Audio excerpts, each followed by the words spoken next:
So in this session, we're going to do inventory reorder. So with inventory reorder, I'm going to click. And what we're going to do is we're going to create a reorder sheet here for some air filters. So I'm going to just go down to my drivability section here. I'm going to go get rid of this part number, and in the description, we're going to say we're going to look for some air filters. But more importantly, I want to do it by supplier. See, since I'm creating a reorder list for a stock order, I want to actually set this up by supplier. So once I have my criteria set, I'm going to hit search, and it's going to pull up a list of everything that has air filter in the description that I'm buying from this supplier. Now, mind you, the very first time you come in here to do this screen may be real small. Okay, so what you want to do is just kind of drag it open, and it'll remember. Okay, now once I have my list, I'm going to hit next, and let's take a look. So first time you come in here, it's going to look like this. Here we have our inventory, air filters. We have what we also call a low and a high. So this is our min-max that we're trying to keep in stock. What do we physically have in stock? What do we have available? And if you'll notice up here, we're going to use available to determine how many we need to order. So this one's in tan. See, it's just letting you know I have one out on a work order. Do I already have something on order? What do I need to order to bring it back up to the high point based off of availability and your low and your high? Include sales gives you the capability of looking at any time frame in the past to see what you've been selling. You can select what you want here. You can do a custom date range. Heck, I can go back and look at last year for 3 months last year and see what I did. Doesn't matter. So let's just say we're going to do the last 2 months. So this is going to be the sales column right here. See here, we've sold one. Okay. That's our sales. So that's the last 2 months worth of sales. Show more data.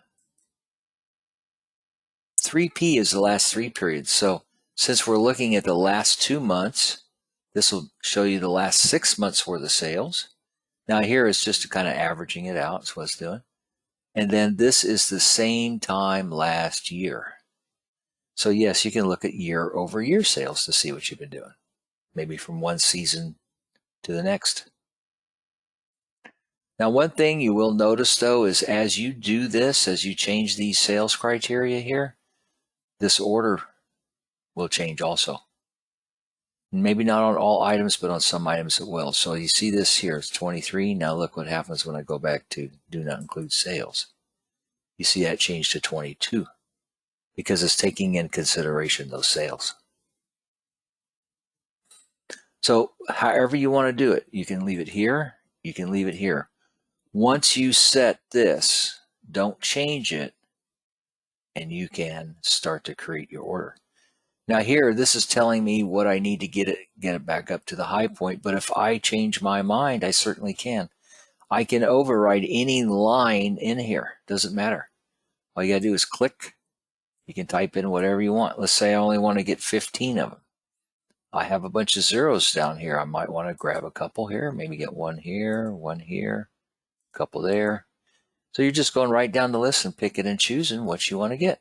So you're putting together your own stock order list based off of what you have and what you sold. Once you are done with the list, you hit next. Now you'll notice on the top left here, see it's going to create a purchase order for that supplier. We hit create. There'll be 8 lines on it. The only lines that are going to be on the purchase order are the parts that we actually want to get. The zeros will not come across. I hit yes. Now I have my PO. So where did this actually take me? Let's save this and I'll show you where this went. It's not back here in inventory. Okay. It is going to be in the purchases off of the main ribbon underneath purchase orders. Now you can search it by supplier. You can say, give me all supplier. You can look for it by type or number or whatever, but I just hit search real quick. So here's the inventory reorder sheet we just created. Double click it, open it up. Now, at this point, what can I do? Well, sometimes people, what they'll do is they'll come in and print this off real quick. They'll go out and do a physical count to make sure that things match up the way they want. And then they might rerun this. So if that's the case, then all you got to do is just highlight all the items after you're done and just hit delete, and it'll delete the whole PO, and then you can start over again.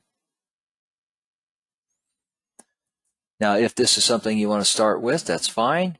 You do have the capability of changing the amount here. So if I change my mind on something, I just simply right click, I do a view. That's the same thing as left click and coming up to the top. See, I might change my mind and say, well, look, I'm going to get 20 of these after all. If I don't want anything at all, I decide I don't want to order it, just right click and delete it off of the purchase order. Now you will notice on the top left, it also gives you the purchase order number. Okay. So what if I want to add something else to this purchase order that wasn't in that original list? I'll close this up. We're going to go back to our inventory and let's go find it. You know, maybe I want to add a couple oil filters or something. So we'll go over here and look for some oil filters.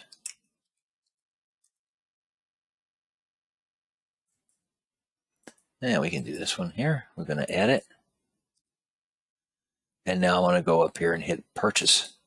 So I can manually add individual items from here to that same PO. Let's say I want to get a couple of these. I just go and look for my supplier. There's the current PO. If I had more than one, I can search for it here. So I want to add this one filter to this PO. And you can do this over and over. You can add as many parts as you want. The system will always tell you if you have any on order on a purchase order. And that's what this is here. Okay, if I click it, it even tells you how many we're going to do. See, and it gives me the date of the PO and everything. So we'll save that. Now I'm going to go back to my purchases, back to that same purchase order. I'm going to double click, open it up, and you see there's that oil filter. Now you're not here going to be adding shop supplies, anything like that. That is a non-inventory item. This is only inventory. Okay.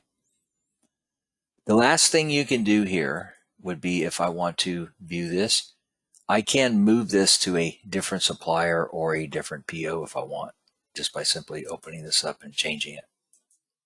See, then it'll just create a different purchase order for it. Okay.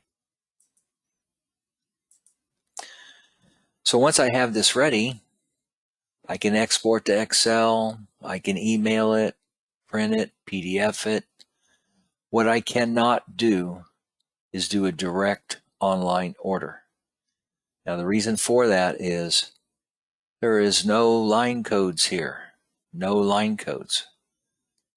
Okay, so one way or another, you're going to place the order. Now a lot of people, they'll just email it. Okay, so you can do that.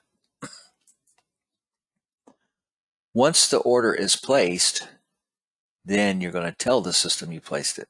And that's mark as placed.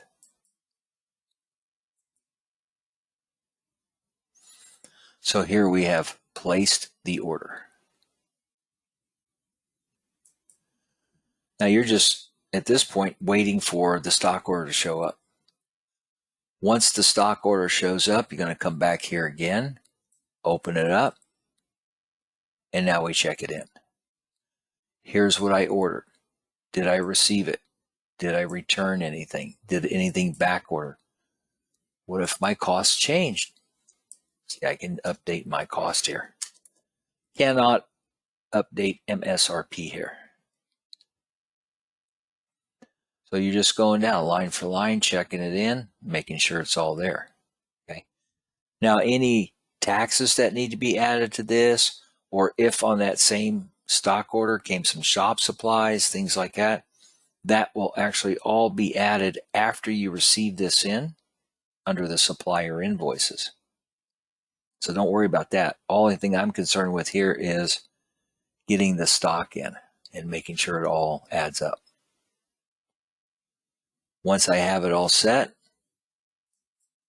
I can put in the invoice, whatever it is. Now, if I want to receive some of it, maybe part of it, leave 1 or 2 items behind, I just highlight. Hold my control key, say like everything showed up, but these 2, I don't want to receive them until they actually show up. So I can select it, and then receive the other 2 later with the same invoice number. If it all came in, then no problem. I just come in here and hit receive all.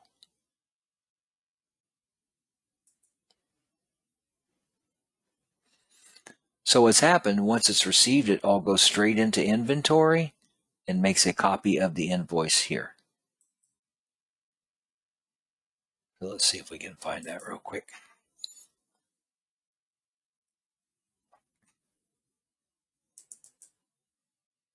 There it is. It's all received in, went straight into inventory. And then if I need to add shop supplies or things like that, I can do that here. In this case, since this is Canadian, it automatically adds the sales taxes, which you can always adjust that if you need to. That's how to do a reorder.